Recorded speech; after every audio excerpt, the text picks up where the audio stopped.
வணக்கம் நண்பர்களே, நான் தான் உங்கள் பிரவீன் குமாரில் இருந்து பேசுகிறேன். இன்றைக்கி நம்ம என்ன வீடியோ பார்க்க போகிறோம்னு சொன்னால், தமிழ் புதல்வன் திட்டத்திற்கு நீங்கள் எப்படி அப்ளை பண்ணுறது என்பதை பற்றியும், அதுக்கு என்னெல்லாம் தகுதி, அதுக்கு என்னெல்லாம் ஆவணம் தேவைப்படும், அதனுடைய முழு தகவலையும் தான் இந்த வீடியோவில் நம்ம பார்க்க போகிறோம். ஸோ அதனால் இந்த வீடியோ நீங்கள் ஸ்கிப் பண்ணாமல் கடைசி வரைக்கும் பாருங்கள். இதே மாதிரி பயனுள்ள வீடியோலாம் தொடர்ந்து நம்ம சேனலில் வந்துட்டு இருக்கோம். ஃபஸ்ட் டைம் நம்ம சேனலில் பார்க்குறீங்கன்னு சொன்னால் சப்ஸ்கிரைப் பண்ணி சப்போர்ட் பண்ணுங்கள். வாங்க ஃப்ரெண்ட்ஸ், நம்ம வீடியோக்குள்ளே போகலாம். ஓகே ஃப்ரெண்ட்ஸ், இந்த தமிழ் புதல்வன் திட்டம் பார்த்திங்கன்னு சொன்னால் அதற்கான அரசாணை வெளியிட்டிருக்காங்க. அந்த அரசாணையிலே இந்த திட்டத்திற்கு எப்படி அப்ளை பண்ணணும், இதுக்கு என்னெல்லாம் ஆவணங்கள் தேவை, யாரெல்லாம் அப்ளை பண்ண முடியும், அதற்கான முழு தகவலே கொடுத்துருக்காங்க. அதற்கான தகவலை தான் நம்ம இந்த வீடியோவில் பார்க்க போகிறோம். ஸோ அதில் பார்த்திங்கன்னா ஃபஸ்ட்டே மென்ஷன் பண்ணியிருக்காங்க, சமூக நலன் மற்றும் மகளிர் உரிமைத்துறை 2024-2025 நிதியாண்டின் முதல் 6ஆம் வகுப்பு முதல் 12ஆம் வகுப்பு வரை அரசு பள்ளிகளில் பயின்று மற்றும் அரசு உதவி பெறும் பள்ளியில் தமிழ் வழியில் பயின்று உயர்கல்வி பயிலும் மாணவர்களுக்கு புதுமை பெண் திட்டம் போன்றே மாதந்தோறும் ரூபாய் 1000 உதவித்தொகை வழங்கும் தமிழ் புதல்வன் திட்டம் செயல்படுத்துதல்னு சொல்லிட்டு ஆணை வெளிப்படுகிறதுன்னு சொல்லிட்டு கொடுத்துருக்கப்படுங்க. அதாவது பார்த்திங்கன்னா அதற்கான ஆணையை தான் வெளியிட்டுருக்காங்க. இந்த அரசாணை எப்போ வெளியிட்டுறாங்கன்னு சொல்லி பார்த்தீங்கன்னா 23/7/2024 தான் வெளியிட்டுறாங்க. ஸோ இதில் பார்த்திங்கன்னா நிறைய டீட்டெயில்ஸ் கொடுத்துருக்காங்க. இதெல்லாம் நமக்கு தேவையில்லை, நான் முக்கியமான டீட்டெயில்ஸ் மட்டும்தான் இதில் சொல்கிறேன். ஸோ அதனால் இந்த வீடியோ நீங்கள் ஸ்கிப் பண்ணாமல் கடைசி வரைக்கும் பாருங்கள். ஸோ இதுக்கு கீழே நீங்கள் ஸ்க்ரோல் பண்ணிட்டு வந்தீங்கன்னா இதிலே இந்த மென்ஷன் பண்ணிங்க பாருங்கள், தமிழ் புதல்வன் திட்டத்திற்கான வழிகாட்டு நெறிமுறைகள். இதில் பார்த்தீங்கன்னா திட்ட வடிவமைப்புன்னு சொல்லிட்டு கொடுத்துருக்காங்க. அதுக்கு கீழே என்ன சொல்லியிருக்காங்கன்னு பார்த்தீங்கன்னா, மாணவர்கள் இணையதளத்தில் விண்ணப்பிக்க பிரத்யேகமான விண்ணப்ப படிவம் ஒன்று, அதாவது பார்த்தீங்கன்னா புதுமை பெண் திட்டம் போலவே வடிவமைக்கப்பட்டுள்ளதுன்னு சொல்லியிருக்காங்க.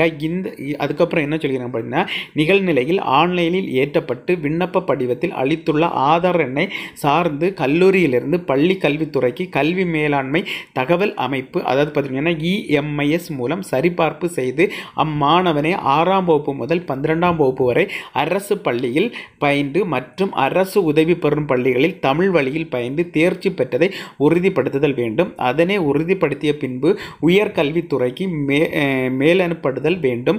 பின்னர் விண்ணப்பிக்கும் மாணவருக்கு தனிப்பட்ட எண், அதாவது பார்த்தீங்கன்னா யூனிக் ஐடி உருவாக்கி மாணவரால் பதிவு செய்யப்பட்ட அலைபேசிக்கு குறுஞ்செய்தி அனுப்பப்படும். அந்த எண்ணை கொண்டு இப்பொருள் தொடர்பாக அதன் நிலையினை அறிந்து கொள்ள இயலும். அதாவது பார்த்தீங்கன்னா UMIS முகப்பு இணைமை மூலமாக பதிவு செய்யும் விவரத்தை இதன் பொருட்டு பயன்படுத்தி கொள்ளலாம்னு சொல்லியிருக்காங்க. அதாவது பார்த்தீங்கன்னா இதுக்கு ஒரு அப்ளிகேஷன், பிரத்யேகமான ஒரு அப்ளிகேஷன் அவங்க உருவாக்கியிருக்காங்க. அந்த அப்ளிகேஷன் ஃபார்மில் தான் நீங்கள் உங்களுடைய டீட்டெயில்ஸ் எல்லாமே ஃபில் பண்ணணும். அதுக்கான அப்ளிகேஷன் ஃபார்ம் எப்படி ஃபில் பண்ணுறதுன்னு சொல்லிட்டு இந்த வீடியோ கடைசியில் நான் சொல்கிறேன், அந்த ஃபார்மையும் காட்டி.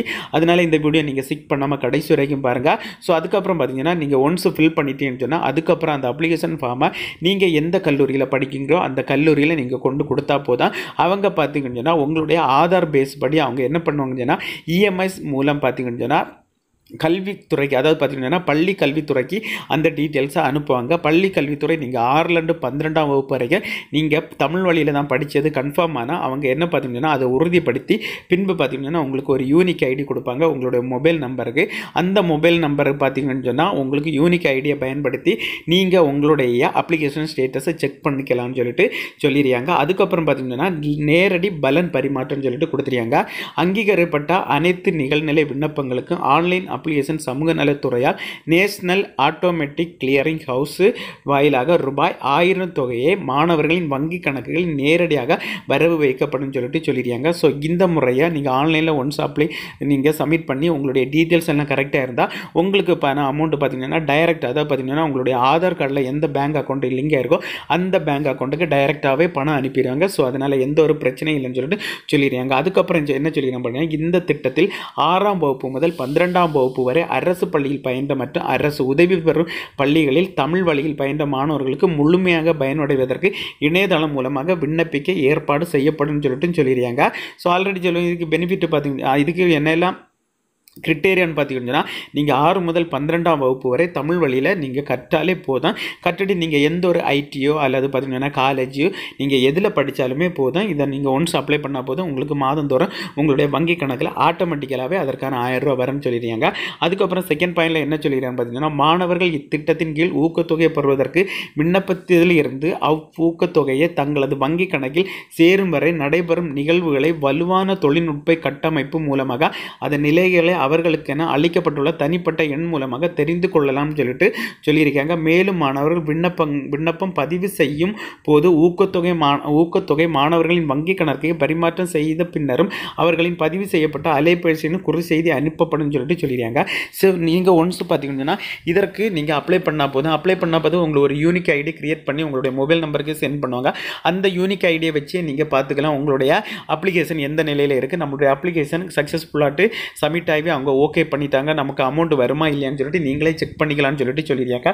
ஒன்ஸ் உங்களுக்கு ஓகே ஆகிட்டுச்சுன்னா உங்களுடைய வங்கி கணக்கு நேரடியாட்டு அவங்க ஊக்கத்தொகையை 1000 ரூபாய் செலுத்துவாங்கன்னு சொல்லிட்டு சொல்லியிருக்காங்க. அதுக்கப்புறம் பார்த்தீங்கன்னா மாணவர்களுக்கு இது தொடர்பாக ஏற்படும் சந்தேகங்களுக்கும் விளக்கங்கள் அளிக்கும் பொருட்டு இணையதளம் மூலமாக பதிவு செய்யும் அதற்கான தீர்வினை சரி செய்து முடிக்கவும் வழிவகை செய்யப்பட்டுள்ளன்னு சொல்லிட்டு சொல்லியிருக்காங்க.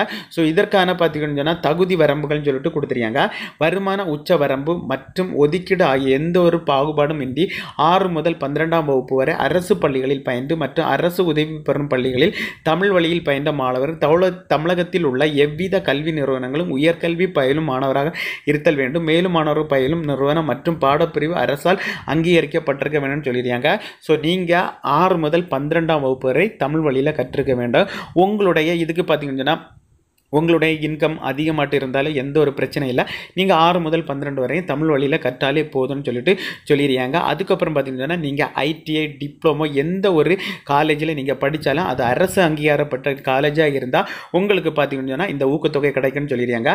அதுக்கப்புறம் பார்த்தீங்கன்னா என்ன சொல்லிடுறாங்க பார்த்தீங்கன்னா அரசு பள்ளியில் மற்றும் அரசு உதவி பெறும் பள்ளிகளில் தமிழ் வழியில் 8ஆம் வகுப்பு முதல் 9ஆம் வகுப்பு வரை அல்லது 10ஆம் வகுப்பு வரை பயின்று தொழிற்பயிற்சி நிறுவனத்தில் பயிலும் மாணவர்கள் இத்திட்டத்தின் மூலம் பயனடைய தகுதி உள்ளவர்னு சொல்லிடுறாங்க. ஸோ சிலவங்க பார்த்தீங்கன்னா 6 முதல் 8 வரைக்கும் தமிழ் வழியில் பயின்றுட்டு அதுக்கப்புறம் ஐடிஐயில் சேருவாங்க. இல்லைன்னு சொல்லி பார்த்தீங்கன்னா 6 முதல் 10 வரை தமிழ் வழியில் பயின்றுட்டு அடுத்தது பார்த்தீங்கன்னா ஐடிஐ டிப்ளமோ சேருவாங்க. அவங்களும் பார்த்தீங்கன்னா இந்த திட்டத்திற்கு தகுதியானவங்கன்னு சொல்லிட்டு சொல்லிடுறாங்க. ஸோ அதுக்கப்புறம் பார்த்தீங்கன்னா நிறைய டீட்டெயில்ஸ் கொடுத்துருக்காங்க. ஸோ ஒன்ஸ் எல்லாமே அதை நீங்கள் செக் பண்ணி பாருங்கள். அதுக்கப்புறம் பார்த்தீங்கன்னா வேறு ஏதேனும் உதவித்தொகை பெற்று வருவராக இருப்பேன் இத்திட்டத்தில் பயன்பெற தகுதி. நீங்கள் இதுக்கு முன்னே ஏதாவது ஒரு திட்டத்தில் நீங்கள் சேர்ந்து நீங்கள் பயனடைந்தாலும் பிரச்சனை இல்லை. இந்த திட்டத்தில் நீங்கள் கண்டிப்பாக உங்களுக்கு அமௌண்ட் கிடைக்கும். மற்ற மாநில பள்ளிகளில் பயின்ற மாணவர்கள் இத்திட்டத்தில் பயனடைய தகுதி அற்றவர்கள். நீங்கள் வேறு ஸ்டேட்டில் படிச்சுட்டு அதுக்கப்புறம் இந்த ஸ்டேட்டுக்கு நீங்கள் வந்து படிச்சுட்டு இருந்தாலும் அவங்களுக்கு இந்த திட்டத்தில் சேர முடியாதுன்னு சொல்லிடுறாங்க. ஒரே குடும்பத்திலிருந்து எத்தனை மாணவர்கள் தகுதி பெற்றிருப்பினும் அனைவருக்கும் இத்திட்டத்தில் பயனடையார். நீங்கள் உங்கள் குடும்பத்தில் 2-3 பேரும் ஒரே 6 முதல் 12 வரை நீங்கள் படிச்சிருந்தாலும் எல்லாருமே எலிஜிபிலிட்டின்னு சொல்லிட்டு சொல்லியிருக்காங்க. ஸோ அதுக்கப்புறம் பார்த்தீங்கன்னா நிறைய டீட்டெயில்ஸ் கொடுத்துருக்காங்க. எல்லாமே நீங்கள் ஒன்ஸ் செக் பண்ணி பாருங்கள். இதுதான் இதனுடைய தகுதி. அதுக்கப்புறம் பார்த்தீங்கன்னா இதை எப்படி அப்ளிகேஷனை ஆன்லைனில் நம்ம அதாவது பார்த்தீங்கன்னா திட்டம் உண்டு. அதுக்கப்புறம் பார்த்தீங்கன்னா அப்ளிகேஷன் ஃபார்ம் எப்படி ஃபில் பண்ணுறதுன்னு சொல்லிட்டு பார்ப்போம். ஒன்ஸ் அந்த அப்ளிகேஷன் ஃபார்மை நீங்கள் ஃபில் பண்ணிவிட்டு நீங்கள் எந்த காலேஜில் படிக்கிறீங்களோ அங்கேயே டைரெக்டாக நீங்கள் கொண்டு கொடுத்தா போதும். அவங்களே ஆன்லைனில் அப்ளை பண்ணி உங்களுக்கு ஒரு யூனிக் ஐடி உங்களுடைய மொபைல் நம்பருக்கு சென்ட் பண்ணிடுவாங்க. அந்த யூனிக் ஐடியை வச்சு நீங்கள் உங்களுடைய டீட்டெயில்ஸ் எல்லாமே நீங்கள் செக் பண்ணிக்கலாம். ஸோ நம்ம எப்படி அப்ளிகேஷனை ஃபில் பண்ணுறதுன்னு சொல்லிட்டு பார்ப்போம். ஓகே ஃப்ரெண்ட்ஸ், இதுதான் அப்ளிகேஷன் ஃபார்மு. இதிலே கொடுத்துருக்கு புதுமை பெண் தமிழ் புதல்வன் திட்டம் விண்ணப்ப படிவம். ஸோ இந்த அப்ளிகேஷன் ஃபார்மு உங்களுக்கு ஆன்லைன்லேயே நீங்கள் டவுன்லோட் பண்ணி எடுக்கலாம். இல்லைன்னு சொல்லி பார்த்தீங்கன்னா நீங்கள் படிக்கிற காலேஜ்லேயே உங்களுக்கு இதற்கான அப்ளிகேஷன் கொடுப்பாங்க. ஃபஸ்ட்டு பார்த்தீங்கன்னா உங்களுடைய பேரை இதில் கரெக்டாக எழுதிருங்க. அதுக்கப்புறம் பார்த்தீங்கன்னா உங்களுடைய அப்பா பேரோ அம்மா பேரோ அதை கரெக்டாக எழுதிருங்க. அதுக்கப்புறம் உங்களுடைய முகவரியும் நீங்கள் கரெக்டாக நீங்கள் இப்போ எந்த முகவரியில் வசித்துட்டு வரீங்களோ அந்த முகவரியை கரெக்டாக எழுதிருங்க. அதுக்கப்புறம் பார்த்தீங்கன்னா உங்களுடைய பிறந்த தேதி டேட் ஆஃப் பர்த்தை கரெக்டாக நீங்கள் டைப் பண்ணிடுங்க, எழுதிருங்க. அதுக்கப்புறம் பாலின ஆனா பெண்ணா அது ஆணைங்க ஆணை டிக் பண்ணிருங்க, பெண்ணங்கி பெண்ணை டிக் பண்ணிருங்க. அதுக்கப்புறம் பார்த்தீங்கன்னா நீங்கள் கரண்ட்லேயே யூஸ் பண்ணுற மொபைல் நம்பரை கரெக்டாக நீங்கள் என்ட்ரு பண்ணிடுங்க. ஏன்னு சொல்லி பார்த்தீங்கன்னா அந்த யூனிக் ஐடி உங்களுடைய மொபைல் நம்பருக்கு தான் வரும். ஸோ அதனால் கரெக்டான மொபைல் நம்பரும் கரெக்டான மின்னஞ்சல் ஐடியை நீங்கள் கொடுத்துருங்க. ஸோ அதுக்கப்புறம் பார்த்தீங்கன்னா நீங்கள் 6 முதல் 12ஆம் வகுப்பு வரை அரசு பள்ளியில் பயின்றவரா? கண்டிப்பாக ஆம் இருந்தால் மட்டும்தான் உங்களுக்கு இதற்கான அமௌண்ட் கிடைக்கும். இல்லைன்னு சொல்லிட்டு நீங்கள் டைப் பண்ணவே கூடாது. ஆமெனில் எந்த பள்ளியில் படிச்சிங்க அந்த பள்ளியுடைய பேர் அவங்களுடைய அதுக்குடைய அட்ரஸ் எல்லாமே கரெக்டாக நீங்கள் அதில் எழுதிருங்க. ஸோ அதுக்கப்புறம் பார்த்தீங்கன்னா ஆர்டி மூலமாக 6 முதல் 8ஆம் வகுப்பு வரை பயின்ற பிறகு அரசு பள்ளியில் 12ஆம் வகுப்பு வரை பயின்றான்னு சொல்லிட்டு கேட்குறாங்க.